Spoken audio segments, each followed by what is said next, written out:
Alright guys, I'm here today with a review on my Bad Boy ZT Elite. I've had this mower for 2 years. I bought it last year, and I have 206, almost 207 hours on it. Crap. I just wanted to give you a review on what I thought about it. There's not a whole lot I can say about it other than this thing is a beast.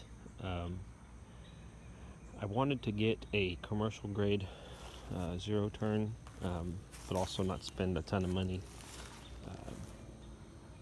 And Bad Boy offers this ZT Elite that is, it's got a commercial build on it, but it's under the residential line. And the reason I bought this was because it comes with a Kawasaki FR730, which is the exact same motor that they use in their Maverick, which is the low-end commercial line mower that they have. The one thing that I've really been impressed with by this zero turn is just how sturdy and how well built this mower deck is. If you can see from the scrapes right there, and that tire is bent in like this.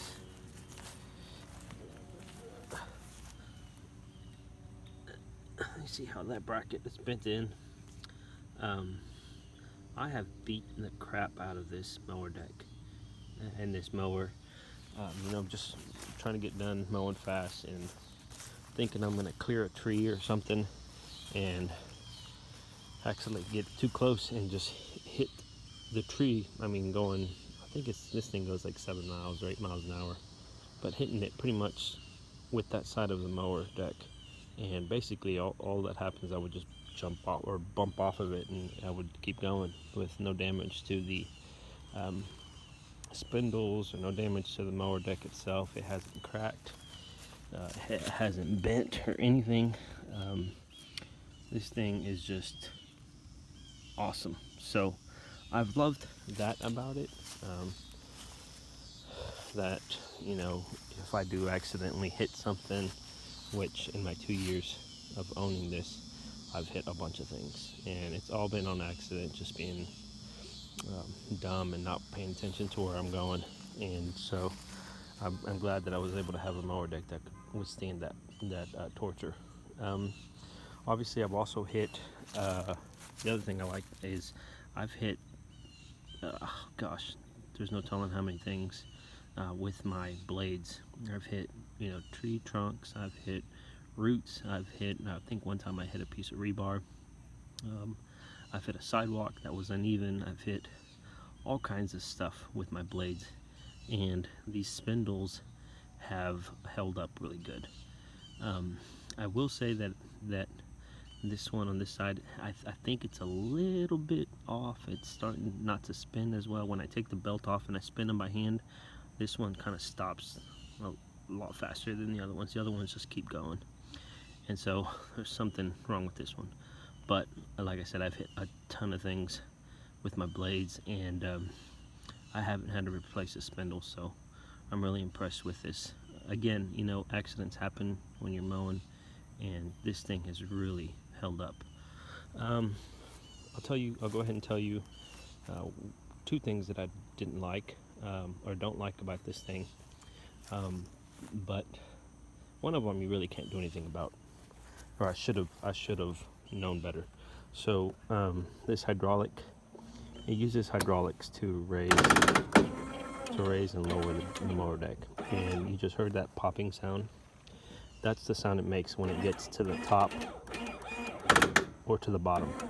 And one thing I didn't like is when they told me, when I bought it at the dealer, they told me when you get to the top, don't hold the button down and let it pop, because you're gonna ruin the hydraulic inside the mower, and it'll get stuck, and you'll have to bring it up here for us to fix it for you.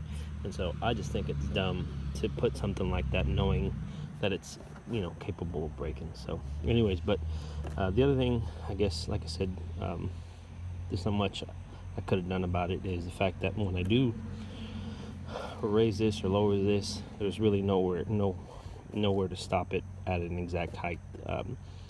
You know, it doesn't have the little dial anywhere here. You know, I can kind of try to guess and, you know, drop it to wherever, but it's not going to be precise. And so that's my fault. And I wasn't thinking whenever I first bought it. So the other thing I don't like is right here, this little nut right here is where my emergency brake, or not my emergency brake, just my parking brake goes.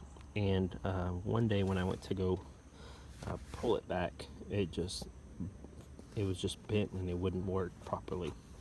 And so I just went ahead and took it off. And so now when I go to start my mower, here's the cable on here. So pretty much I don't have brakes. And the other thing is, when I go to start my mower, I have to press in this little button right here. It's a safety switch, so I have to, and the way to start these mowers is you pull the throttle up. I have to have the brake on. I have to push the safety button on, safety switch, sorry, and then turn the key, and then as soon as it starts to crank, push the throttle down, and then it'll run. So I don't know what caused this thing to break and bend. But you know, that's to say the least, because you know that dealing with all the torture I put it through makes up for not having a break. So anyways, overall, this thing's a beast. If you're in the market to getting one, you know, I'd recommend it. I would recommend, if you're a homeowner and you can afford it, you know, I would go with the ZT Elite with this motor in it, because this is the same motor that they use in their commercial ones, so, or some of their commercial ones. Bad Boy ZT Elite, good machine, running good, 200 hours. Still plan to put another 200 on it. So anyways, if you guys have any comments or questions,